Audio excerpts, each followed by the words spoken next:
Hi, I'm Vicki Sullivan.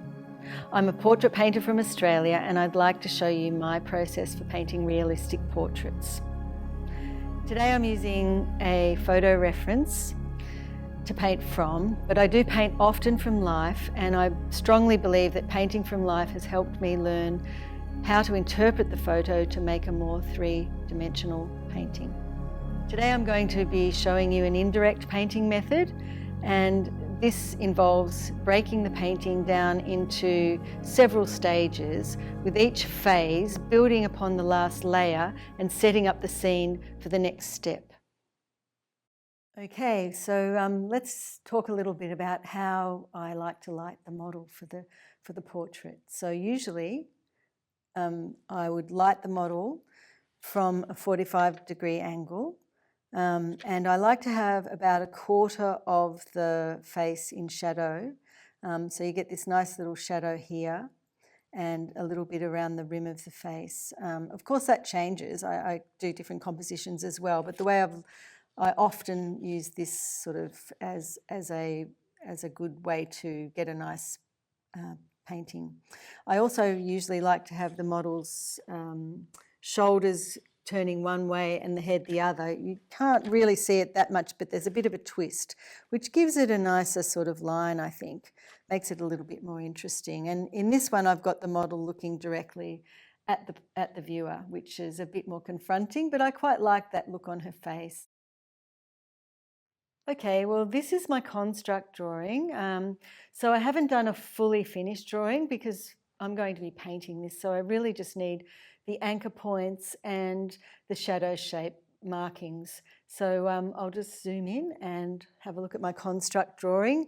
What I do is I do a tracing of this drawing and then transfer the tracing onto my canvas, or my linen in this case. Now, up here on the top and down on the chin, they're my anchor points. So I've marked that on my tracing as well, as you'll see. Here and here, and that way I can line my positioning up where I want it.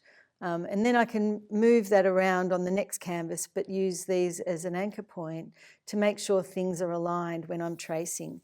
So I'm just going to tape this down, and then I would get a red pen. I've already traced this because I think we all know how to trace. So I get a red pen and I trace the lines of the drawing and these marks, all with a red pen, because when I'm turning it over and doing the transfer, then I'll be able to see where I've traced, because it'll cover all the red. It doesn't have to be red as long as it's a different colour. So the next section, I will be showing you how to do a transfer. So I've just laid down my tracing paper back to front and flat, just because it's easier to brush the raw umber on that way, and then I'll be putting it back up to trace it. But this way you've got to make sure that the raw umber goes on the opposite side to where you've traced the red pen. So here it is upside down. We'll switch over so you can have a look of me brushing the raw umber on. Just loading up my brush. It doesn't need to be thick, and I'm just going to go over as much as I can. It only takes a short time, and just as long as I cover all the red lines, and it doesn't need to be thick, as I said. Just a thin layer of raw umber. Just make sure you cover every line. And this is just a quick way to get all of your anchor points onto the linen, onto your board, so that you can see exactly the shapes that you're going to use as your shadow shape map.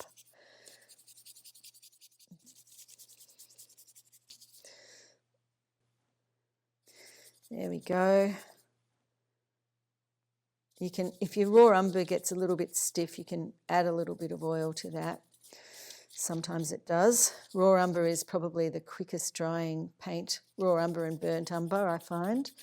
They dry quite quickly on my palette, whereas some of the other paints will last for a few days, depending on the temperature and the humidity. So you can see how I'm slowly covering all the red lines, and then in a minute I will flip that back up the right way and I will be transferring these red lines, but they won't be red, they'll be raw umber, this outline onto the linen. Okay, so basically that looks like they're pretty well covered. I can see all the red has been covered up, almost, there's a bit there. Just go over it one more time and make sure you don't miss any bits. That's the main thing really. You don't want to sort of miss out an important shadow or something and then makes it harder for yourself. But this kind of makes it easy. So then I'm going to get my rag. I've got the raw umber on. I'm going to get a rag and just rub it back lightly so that there's not any thick gooey bits of raw umber. If you rub it back, then when we transfer we're going to be pressing just on those red lines and the rest of it won't get on there anyway, so it won't get on your linen. Okay, so that's enough. You can see a bit comes off on the rag. I'll move my messy brush out of the way and I'll put my canvas back up to the position we need it to be next. Okay, so now I've got a pencil. This one's got a very sharp point. I don't usually use such a sharp point, but this will be fine, I think. And I'm just going to cover all the red lines and make sure I mark the anchor points, the 2 points on the top of the head and the bottom of the chin, so that I can align my tracing up where I want it to be. So this is it. I'm going to start around the eyes and this shadow shape here. You can see I'm just gently, well, not that gently, sort of firmly but gently, going over all those lines and covering up all the red pen. And once you've done that, you've got all your major points of reference. Corner of the eye, eyeball, and they'll all change a little bit, but you've basically got the main anchor points in, which gives you a good pattern to work from. And if you can keep your drawing as you're painting, it really is quite helpful. This will just take a few minutes, but the thing is to check that you've covered every little red line. Oops, just broke the pencil. Okay, now I'm going to mark in those two, bottom of the chin and top of the head markings so that I can align the drawing, make sure everything's aligned to where I want it to be. And the thing that I forgot to mention earlier, so when you're drawing, what I like to do, and even with the shadow shape map, you'll see that a lot of these lines are straight lines. I don't start off drawing with curves. It's better to start off with sharp lines. You follow the line, and where the angle turns, then you do another sharp line. You can always round them off later, but it's much easier to find your angles and everything when you're using straight lines in the beginning. It's much easier to go off direction when you're using curves, because they're so much more sort of hard to pin down, whereas a good straight line, see, straight there, straight there, straight there, straight there, straight there, straight there, straight there. So that's how I work. Straight line, straight line. They can all be rounded off later, but it's a really good way to keep your drawing on track, I find. Here's the ear, so I'm just going around a bit of the ear and where the hair sort of goes across. Just the outline of the hair I'm onto. Whew. More straight lines. This just takes a few minutes.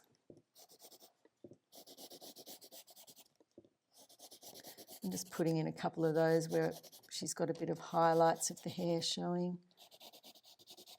And raw umber is a really good paint to do your underpainting because it's very neutral, so, and it dries really quickly, which is another good benefit in certain positions. This is just a little bit of the blouse. Here's the shadow shape on the neck, shadow shape on the neck, a bit more of the flowers. Almost done. Just make sure that you cover every line. Oh, round the buttons. Shouldn't have pressed so hard.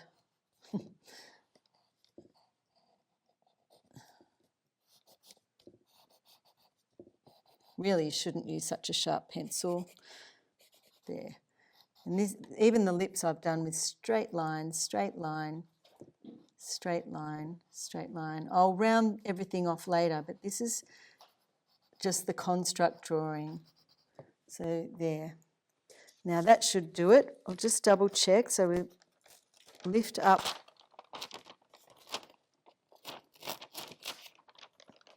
And there we go. That's the construct drawing is now transferred in raw umber onto the linen. And now we're ready to paint in our darks and lights and shadow shapes with raw umber. Okay, so now I'm ready to do my underpainting with raw umber. I'm going to be using the Rosemary Hog bristle brushes, which are really good for just brushing the underpainting in.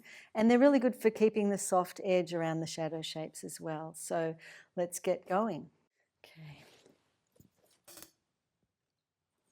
Just going to fill a few brushes so that I can... Okay. So first of all, I might start with the background. I'm going to brush it in very thinly. It's raw umber, so I could even add a little bit of oil if I wanted, but I'm just going to brush this in around her. I decided to go for a very traditional dark background, sort of Rembrandt-y. I just quite like she's got a very classical face, and so I thought a dark background would look quite good on this particular painting. Even though she's got dark hair, it's not totally dark behind her, but there is quite a bit of shadow. I'm just dipping in for a bit more raw umber. You can do this with burnt umber as well. Works quite well. Either of the umbers are good. I like raw umber because it's a bit more neutral than burnt umber. And this just takes a little while.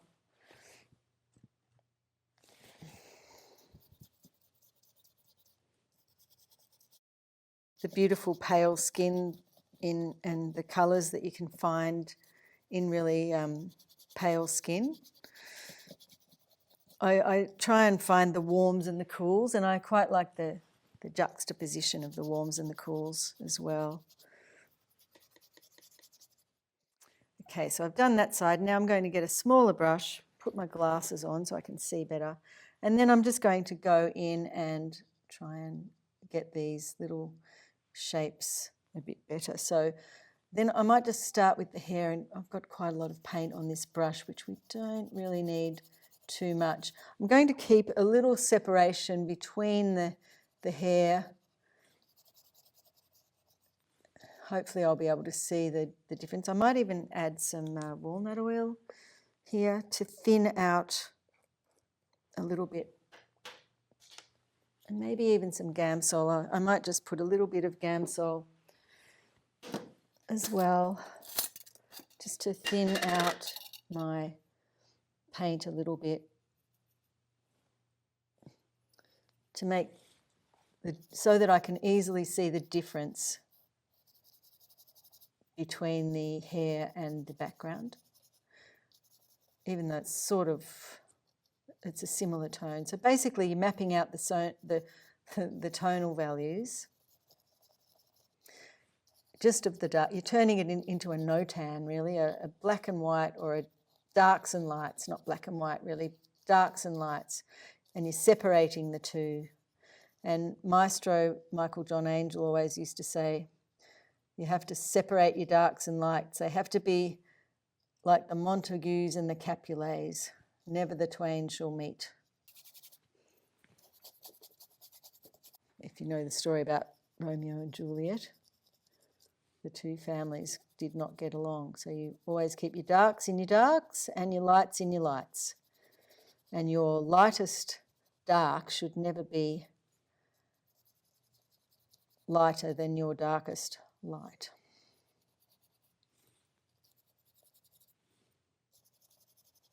just going to dip in a bit more to the Gamsol and put in this. So when they dry, there'll be a slight difference so that I can see the outline of the hair, which will be slightly different to the background.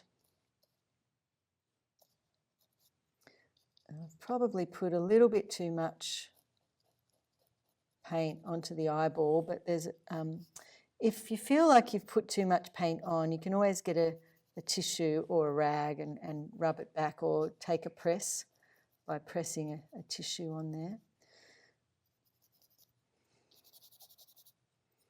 Okay, I'm just going to do, there's a little shadow shape around the nose. You can even get a smaller brush than this.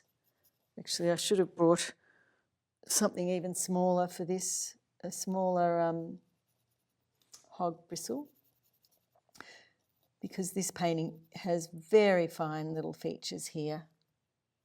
So you don't want to sort of overdo it. And then I'm going to put the shadow shape under the chin. I'm just going to dip into this again. Put the shadow shape. And one other thing to keep in mind is for the shadow shapes is especially the form shadows. So around the cast shadows, you'll get a slightly sharper line, whereas the form shadow, which is where the cheek is turning, or any of the forms are turning, the nose or whatever, it's a softer shadow. So form shadow is always softer than cast shadow. And cast shadow is always harder the closer it is to the area that's blocking the light. So as it moves away from the thing that's blocking it, it actually gets softer. So it's a good thing to remember when you're out looking at shadows. Just note where the shadow is closest to the object blocking it, it'll have a sharper edge and it'll soften out as it gets further away. So it's a good thing to sort of just notice, really. So now I'm going to get my big brush again. I'm going to get a bit more raw umber on that and go back in and do the hair. I put a little bit of Gamsol in that just to make it go a bit thinner. And I'm not going, this is the tricky edge of the whole painting. This is the rim lighting edge, and I always find that quite difficult, especially because she's got dark hair and the light is on this side. So to get that form to turn, there's a few tricks to employ. So we don't want her looking flat. In fact, us as painters, we're really in the business of creating illusions, and the illusion that we're trying to create most is the illusion of form and volume, because we're taking a flat object and we're going to make it look as if it's something sitting in space. So I'm just getting a bit of the darks down, and this will all be covered over with paint, of course. So it can be a bit rough. It doesn't have to be, totally precise.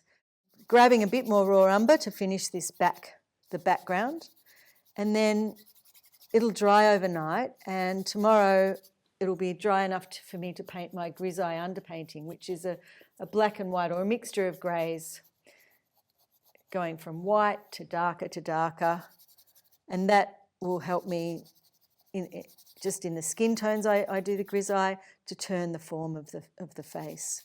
So I'm just almost done with the raw umber. Just getting it down here. Keep it thin.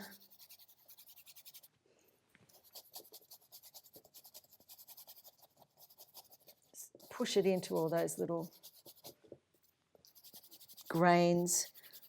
I didn't mention the linen that I love to use, but it's the Belle Arti Extra Fine.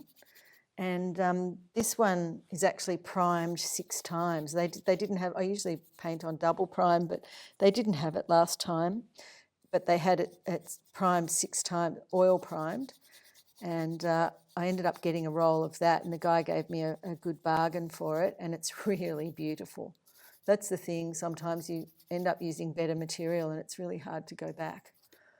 But it's really lovely to paint on, especially for fine skin. I find it's really lovely. So now I'm just going to get a finer hog bristle just to go around that edge one more time and soften that around the rim lit area, which that is an area of the painting that later on when I go into colour that I'll have to pay quite a bit of attention to. So as you can see, it doesn't need to be an elaborate part of the painting, or, you know, go around your edges, keep them soft.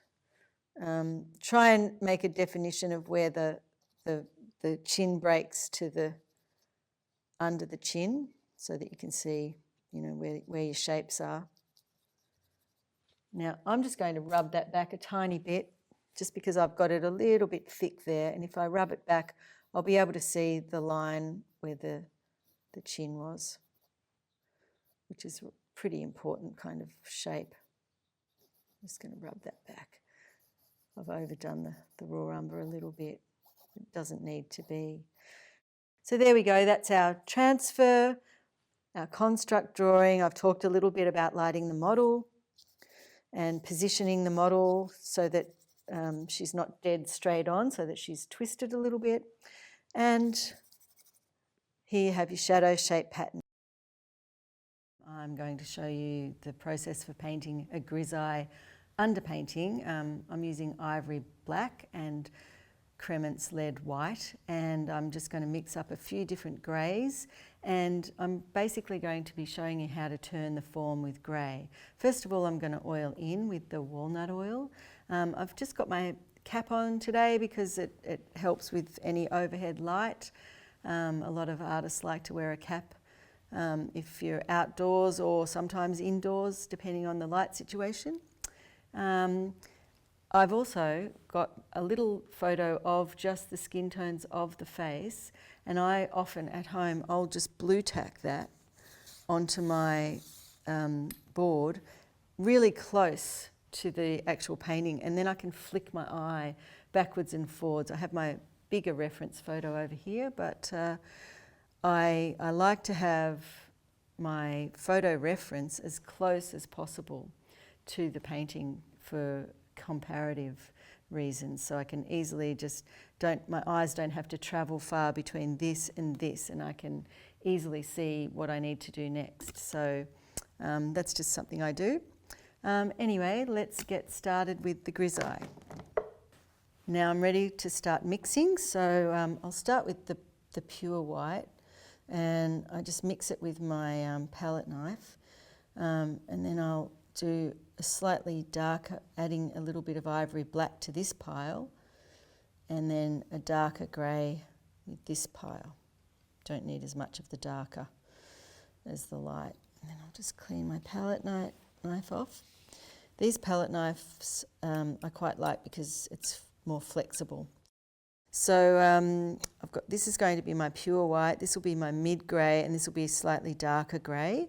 And the reason that I like to do a grisaille is because I find it, if I do that pale underpainting, it's really good for lighting up the skin tone of pale skin.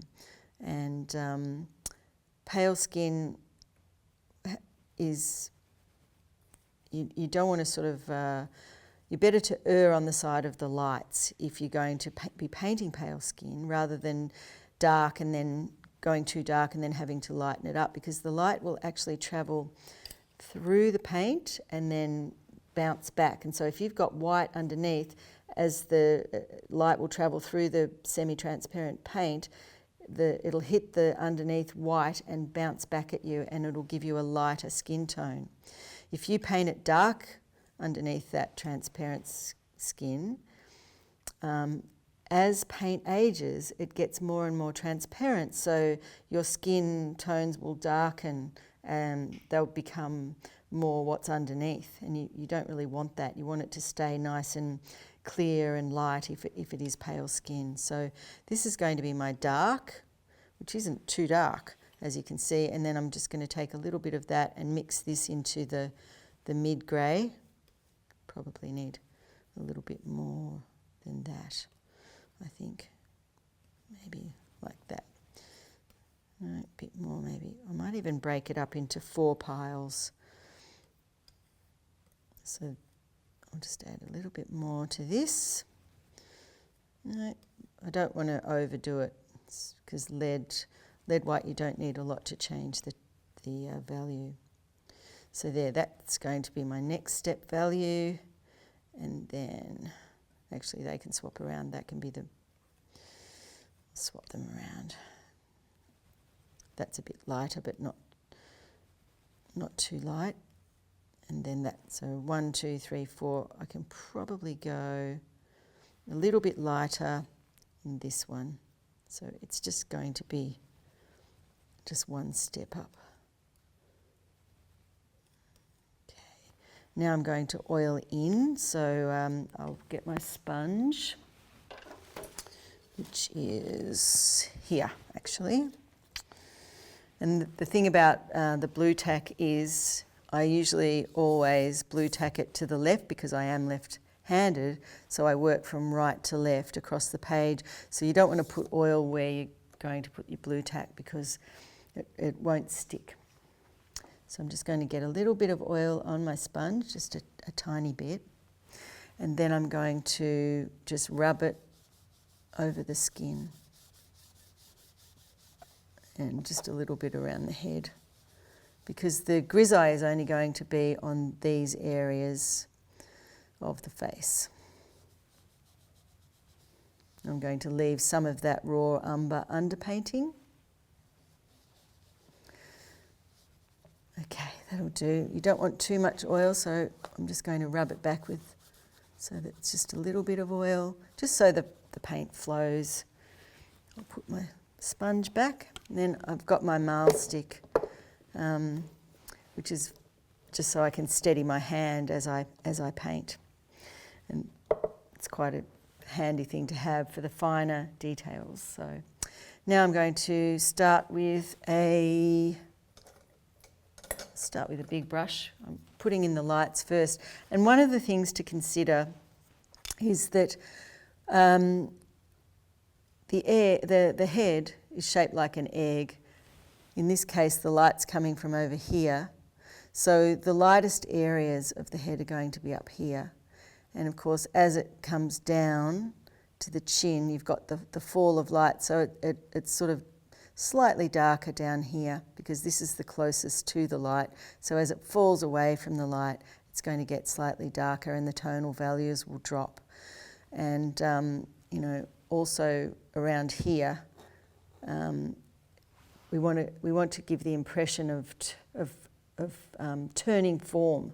So we just pretend it's sort of like an egg, and you want to get that shape. So you put your highest key highlights here, and then as it turns away from the highlight and the light, it gets slightly, values get slightly darker.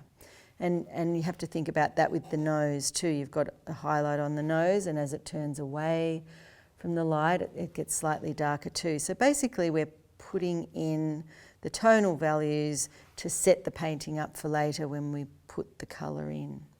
So I'll start off with my just plain white, and I'll put in the highest part of the lights, which are sort of around here. It's just going to be pure white. And then I'll add a bit more of that, and I'll put, there's a highlight sort of there, because that form is almost turning up into the light as well. The light's coming from here, so it's hitting there, and then it's hitting there. And then there's a little bit on the cheeks where they come out, where the plane changes out towards the light. So I'm putting a bit of light on there. And I'm putting the light on first because I don't want the grey to contaminate my pure whites. And that will happen really easily if I don't keep them separate and put the lights on first. If I get grey on my brush, it'll just contaminate everything. So I'm starting with the really light lights. And then I'm going to get a smaller brush and start putting in the light around, so the second lightest value, and I'm going to put that in around. I'll just test it over here because it might actually be a little bit too dark, and I think it is, so I'm going to add a bit more light to that. So that's just off-white, hopefully it's light enough. I might just add a bit more, and it's good to test it. I'm glad I didn't put that too close to the lights, because quite often it looks different when it's on your palette to when you get it up onto your canvas. That's better. That's a better value. So I'm just going to go around that. It could even be lighter. So I'm just going to move that over and put a little bit of that and more white. A little bit more. It's a matter of experimenting, but err on the side of light, not on the side of too dark. That's the trick. That's a bit better. So it's just a very slight value change, really. And I'm going to put a little bit of that on the cheeks, just around that pure white, just to sort of start the value shift. And I might put a bit under here because in this area, just under the eye, there's a sort of pool of light. So I'm just going to put that lighter grey there. And there's also, I didn't put that in, but I will. I'm just going to put a little bit on the tip of the nose for the highlight of the nose, which is about there. And then go back to this. Now the tip of the nose down to about here is quite light as well. So I'm just going to go to there and then put a bit around that highlight of this mid-grey. And then on the bottom of the chin, as the chin tips, the plane of the chin tips out towards the light, it's a bit lighter too, but it's not as light as up here, but it is still pretty light. And then now I'm going to go into the next grey, which is slightly, ever so slightly darker, and put that around.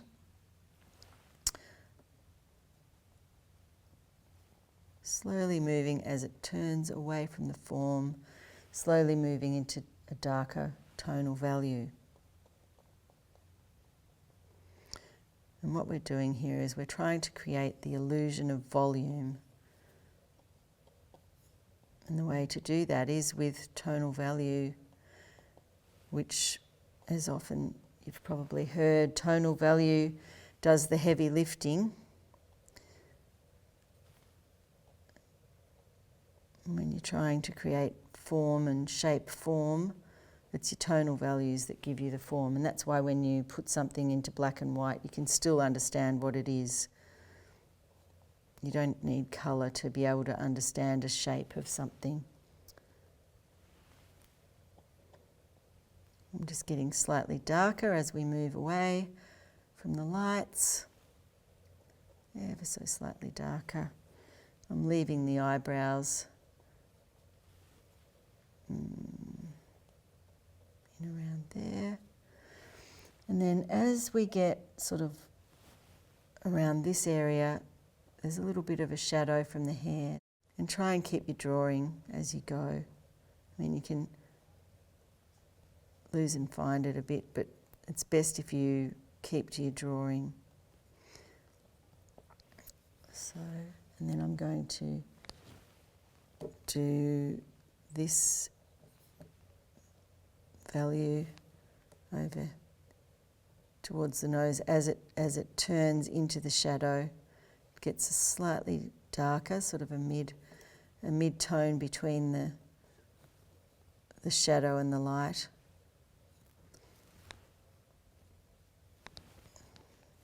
And over here, under the eye. I'm just going to err on the light side, and I can always darken it up later.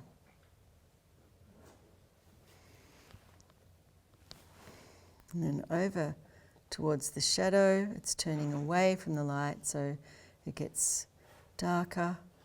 There's a little bit of shape that goes up here.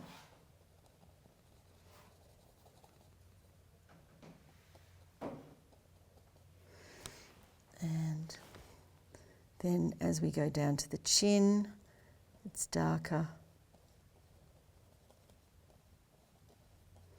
And I try and sort of keep it semi-soft around that edge. You don't really ever want to leave a hard edge if possible. The softer the better, because a hard edge will eventually show through, and you don't really want that in your painting. Just going to make that slightly darker around here as it's turning into the shadow, and under the hairline, getting a bit darker over here. And then as it turns down towards the chin, that's slightly darker. Might have made that a bit too dark actually. So I might just wipe my brush off, come back with the not so dark tone.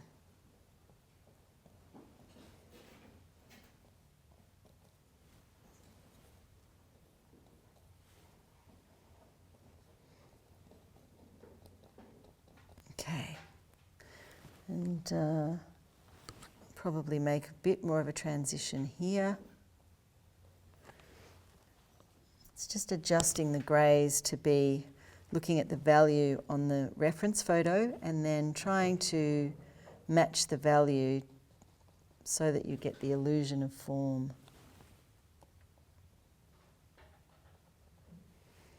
And then under the eye, there's a slightly darker shape there going up. I'm going to, when I get into the eye, I'm going to get a smaller brush, a fine brush to be able to do the features a little bit less clumsy.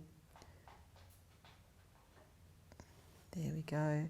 That sort of goes like that.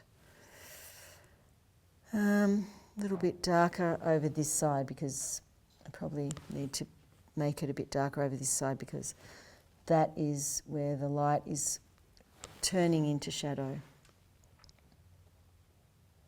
So I'm slowly building upon the shadow, turning into the light, looking at where the patterns and shapes are. And I'm just going to step back for a minute and have a look at my canvas.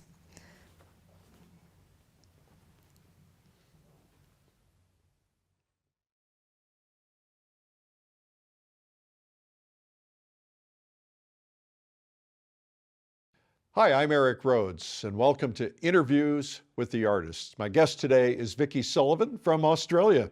Welcome. Thank you so much for having me, Eric. It's a real honour to be here.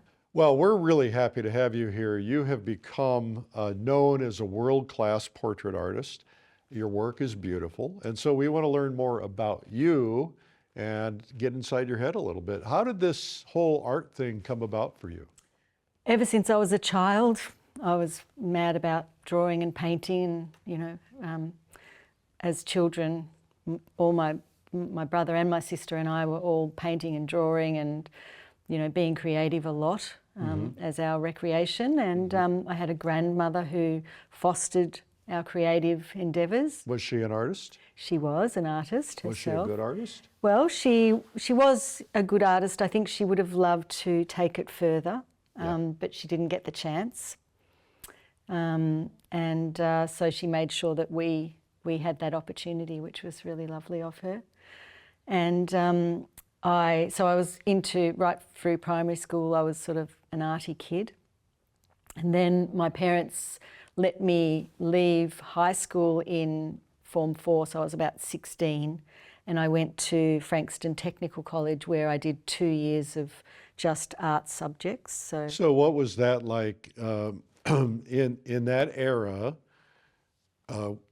The technical college had an art program. Yes, a 2-year. And was it life drawing? Was it all the traditional things? Yes, and it was really good because you were actually learning skills, and that was pretty fantastic. So we were doing photography, life drawing, graphics, painting, sculpture, pottery, a whole gamut, printmaking, a bit of everything. Mm-hmm. And basically it was 2 years where you set yourself up to decide what you want to follow when you go to university, which is your college, you would say in America. So this was a pre-university, yes, kind of a prep school. It's now a diploma. The same course is now a diploma, but back then it was called TOP, I think. All right, so you went through that program. You had exposure to a lot of different things. What did you pick? Yes, well, it was through the 80s, the 1980s, and unfortunately I did want to be a painter, but realism was totally discouraged and nobody was teaching that. It wasn't really on the syllabus at university, and I lost my mojo and I became a potter instead. So I did pottery for a few years,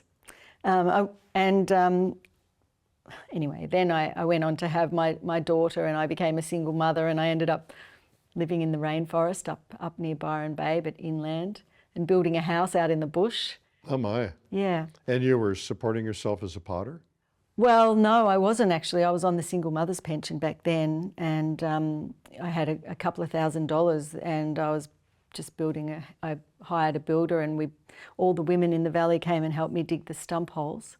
And all the men in the valley helped me hammer the tin on the roof. And for the middle bit, the builder and I did the floor and the wooden frame. And then I moved in and put silver paper up and lived in it. So that is, would that have been what we would call a cabin or a shack? Or? It was really a cabin. It was 8.5 metres by 8.5 metres. Mm-hmm. So it wasn't a huge little house, but it was... So 24 feet square, roughly. I can't really... Well, a meter is about 3 feet. Yes, yeah. So 24, 25, 26 feet. And you raised your daughter there? For a few years, yes. And then I moved back down south because my father died and my granddad died within a few days of each other, which was a bit of a shock. So I ended up staying with my mum and being near her. Mm. And going up and back and doing a bit of work, and then saving up for the plumbing, because I had no electricity or plumbing. I had to do my own plumbing with polypipe and big Stiltsons and things. So you're multi-talented. Well, I was back then. I think I've lost a lot of them. Oh, it's still there if you needed it. Still there. So you're very industrious. You said something I want to just probe a little bit.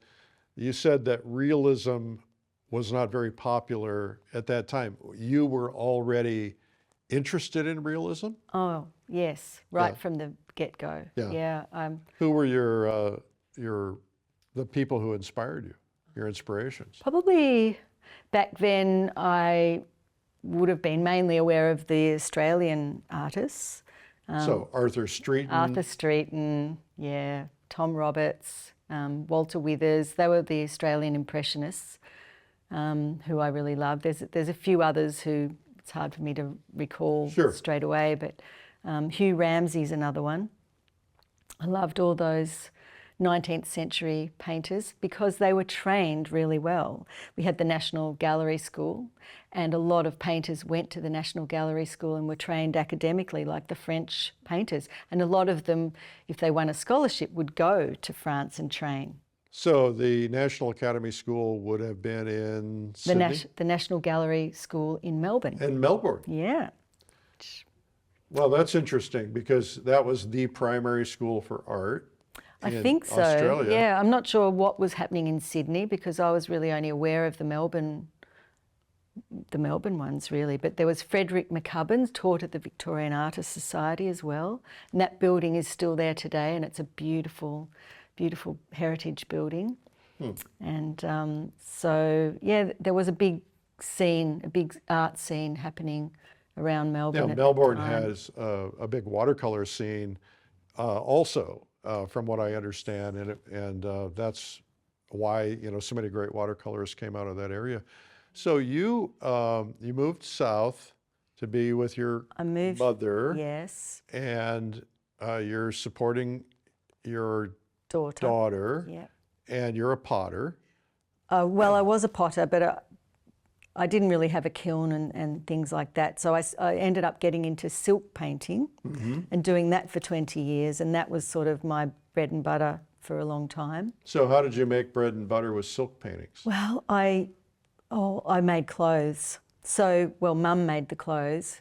After Dad died, I would paint the silk and Mum and I would sew together. She would do the sewing. I'd just do the overlocking because she's really good at sewing and I'm not.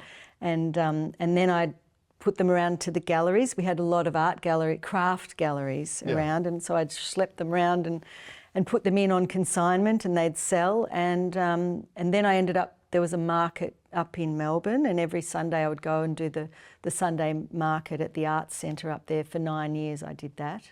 9 years. Yeah, yeah. But I don't think anybody really understands how tough that is. It was tough. It is tough. A long day, a very long day.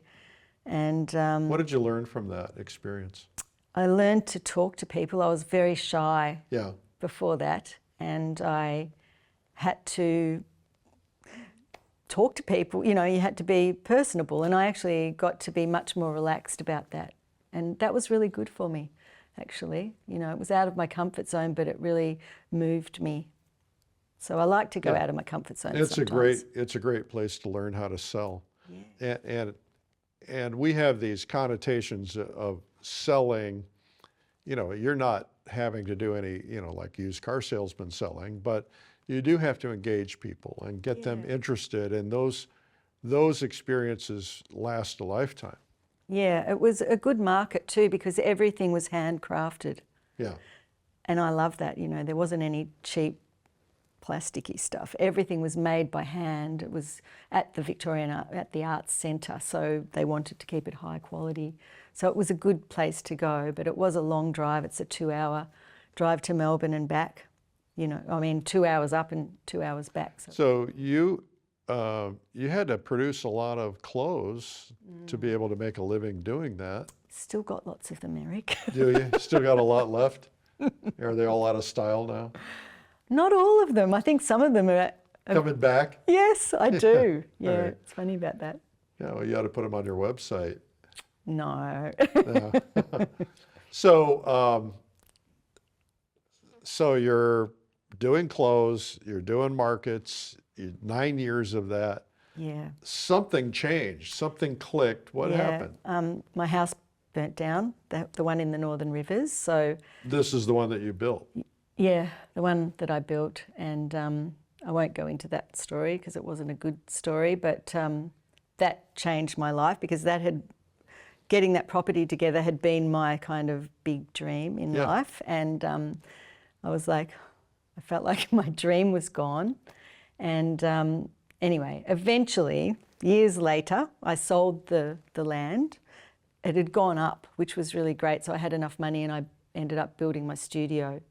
By then I was repartnered, and we had a nice place near my mum, and I've built a big studio in the backyard, and I've realised that that was my real dream, and that's the silver lining out of a story that at the time I never could have thought that it would be something that could turn, you know, it's interesting how something bad, there is a silver lining and it can turn around. Pain always has positive consequences. You can't see it at the time, but No, you eventually. But if you just ride with it, Yeah, it comes. yeah.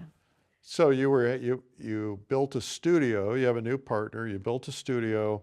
What are you producing in that studio? More silk? No. Oh no, I gave the silk away. When the house burnt down, Silk makes for a good fire, by the way. Oh, there was no silk up there Oh, because okay. I wasn't up there. I was living down south near my mum. Oh, okay. But I would be saving up and doing trips up there and, you know, getting the kitchen done and like finishing the house because it was really sort of a bit unfinished. I see. So anyway, but it Sounds was like a beautiful it was area. a big project for a long time. It was, yeah. But the studio is fantastic because it's finished and it's so functional. I designed it, and I just love being in there. So I'm in there 7 days a week, pretty much. So you became a realist painter. How did that happen? When did that happen? Well, my husband had said, why don't you go and learn? Because I really wanted to paint, but I was sort of struggling. I had no training. And so I found the McClellan Guild, which is about an hour away, and they had teachers that taught realism privately. So I went up and joined the guild and went to classes for about 4 years with a fabulous painter called Brian Armstrong, who's a landscape painter, a brilliant one. And then he got ill and left the area, and then I found another fabulous teacher called Fiona Bilborough, and she taught still life in Meldrum method. I don't know if you've ever heard of Max Meldrum. He based his teachings on Velasquez's method. So tell me about that method. Well, it's basically the tonal painting, and tonal values are your main thing. So you're learning how to decipher tonal values and painting directly as the eye sees it. So he's written Max Meldrum wrote a whole book about it. It's called The Science of the Optics. And it's all about how when you're looking at something, you can only focus on one thing and the periphery is softer and blurrier. So the painting method teaches that as well. So I did about 6 years with Fiona, and then the children had grown up and left home by then. And so Michael and I saved up and went to Europe, and we did home exchanging. And we were in Venice, and I saw a painting in the window in a gallery. And I said to Michael, that's what I want to learn to paint like that. It was a figurative painting, very realist. Whose painting was it? It was someone from the Florence Academy, whose name is escaping me at the moment. It starts with R, and he's really famous. It's amazing how somebody can change a life just by seeing a painting in a window. And I went into the gallery and I said, oh, this is fantastic, who did this? And she told me his name. I know he teaches in America sometimes down at Sag Harbor. Sanchez. Something starting with Ramiro Sanchez. Okay. Sorry. And then she said he studied at the Florence Academy, and I'd never heard of the Florence Academy. And so I thought, oh, I want to go there. And then I looked it up on the internet, and it cost... And the internet was barely the internet Barely at the time. The internet.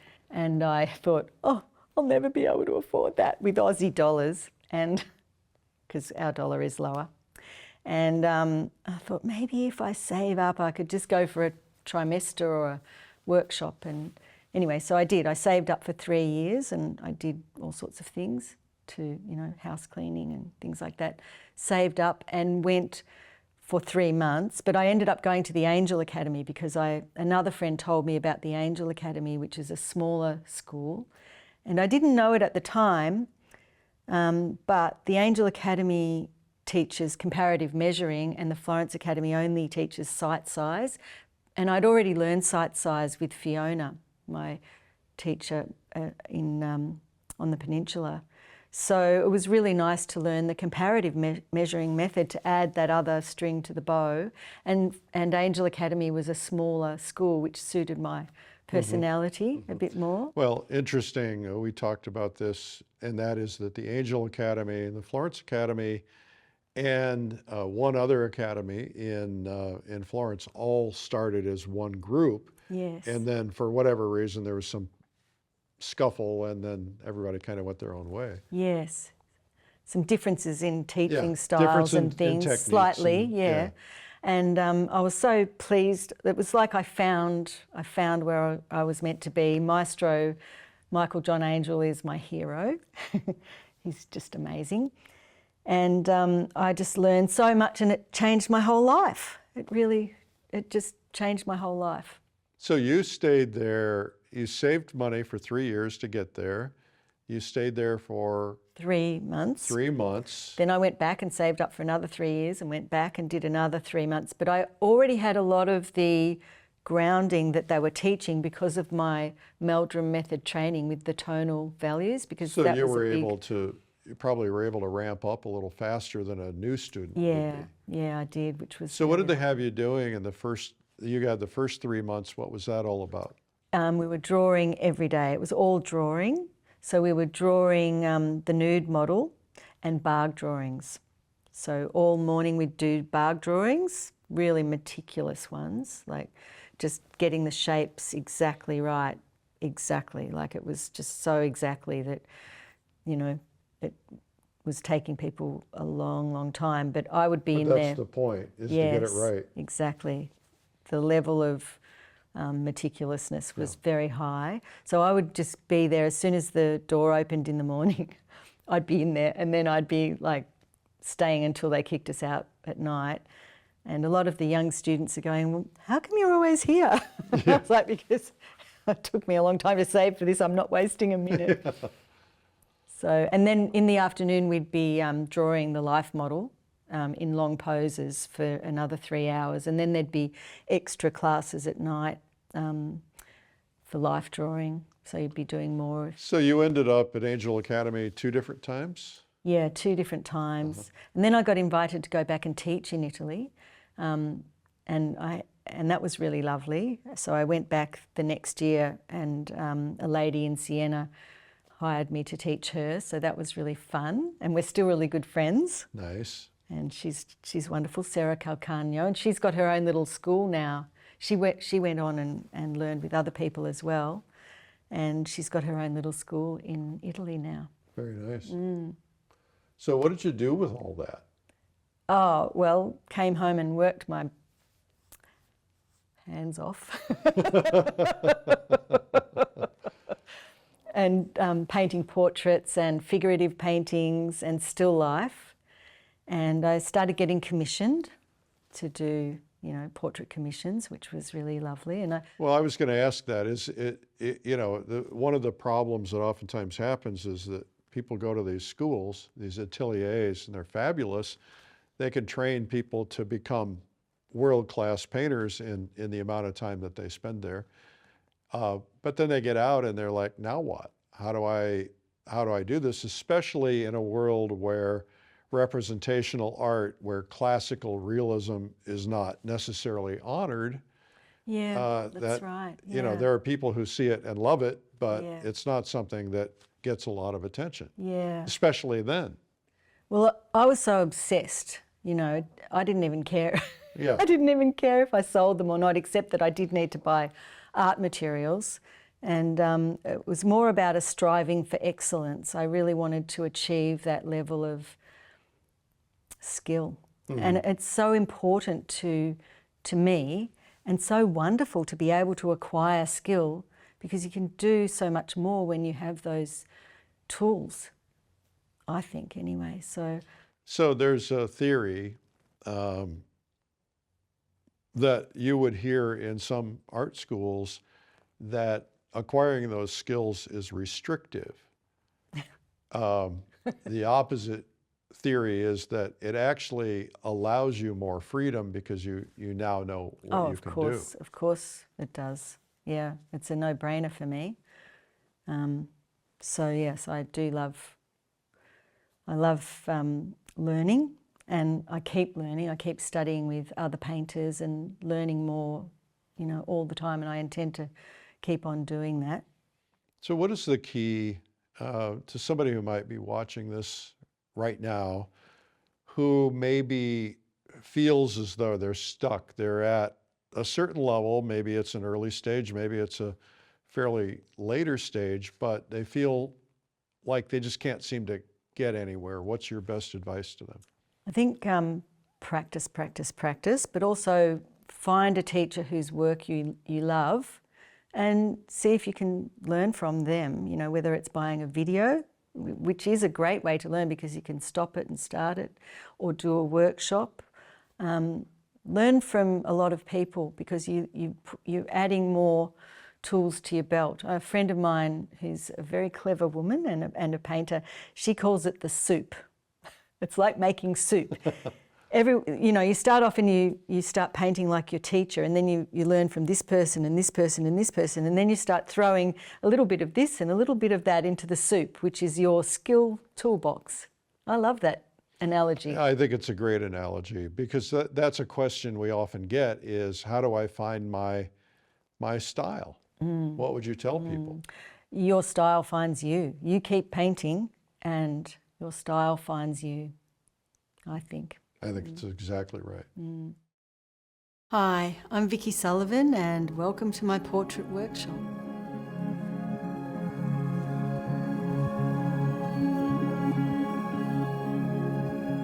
When I'm painting a portrait, I am really trying to create a three-dimensional painting. If you're using a photo reference especially, photos are very flat, and we're trying to create the illusion of form and volume. I like to use colour and tonal values to achieve realistic volume and form, as if the person in painting can step out of the painting and into the room. If you can acquire skills from a teacher who's learned a tried and true method, that can help you turbocharge your painting along and become more able to tackle portrait painting, one of the most difficult forms of painting. The method that I'm going to show you, the indirect method of painting, I learned at the Angel Academy of Art.